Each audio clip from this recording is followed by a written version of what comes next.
Mi gente linda, ¿cómo estamos? Pantera. Bueno, les voy a presentar un turbo. Tengo 3 fines de semana, está cuadrándolo. Gracias al técnico que hay aquí. He venido 3 veces.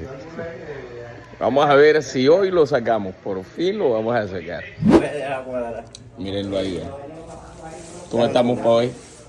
Vamos, buenas expectativas. Buenas expectativas, ¿qué? Porque ya, Y ya mira basta. que todavía está dándole. Dándole un cable, que dijo que ya estaba. Que ya estaba listo.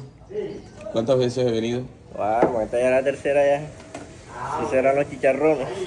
¿Será que hoy salimos de eso? Hoy tiene que ser, ya no aguanto más. Ah, tú solo. Este es el cable. Venga, Tenny. El técnico, el. Este es el cable que va para de la consola al driver rack. Está inverso. ¿Ya viste cómo está Está conectado? dando los venosos al revés. Yo creo que faltan 3 días más para 3 fines de semana para poder terminar este equipo. Ya hay que echarlo porque. Bueno, el elegido. No, güey, este elegido me tiene de aquí para allá. Es un elegido por Dios porque han sido muchas batallas para poder arreglarlo. Sí, así es. He venido 3 veces, vamos a ver, elegido. Déjate elegir, hombre. Vamos a terminarte.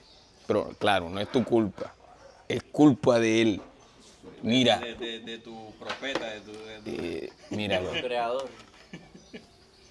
¿Ya están listos los cables? Sí, ya están listos. Y son los cables malos otra vez.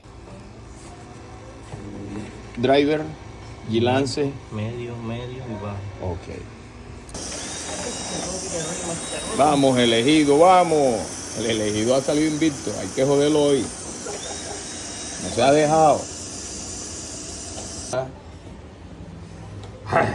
El hombre de los chicharrones, papi. Y no el de la 19 con Murillo.